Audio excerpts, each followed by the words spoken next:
A VPN Concentrator is a specialized device or software designed to act as a central hub. It creates and manages thousands of secure, encrypted VPN connections simultaneously, providing essential connectivity for an enterprise network. Historically, standard routers struggled with the heavy encryption load of multiple secure connections, causing network slowdowns. This led to the development of dedicated hardware and, eventually, the modern, flexible cloud-hosted solutions we use today.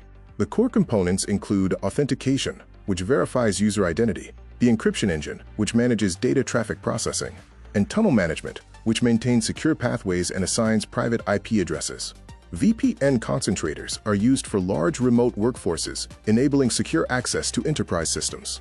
They also facilitate site-to-site connections between global branch offices and provide controlled access for third-party contractors. Looking ahead, the future of this technology involves deeper integration with zero-trust architectures, a continued shift toward cloud-hosted solutions, and robust infrastructure designed to support permanent hybrid work environments.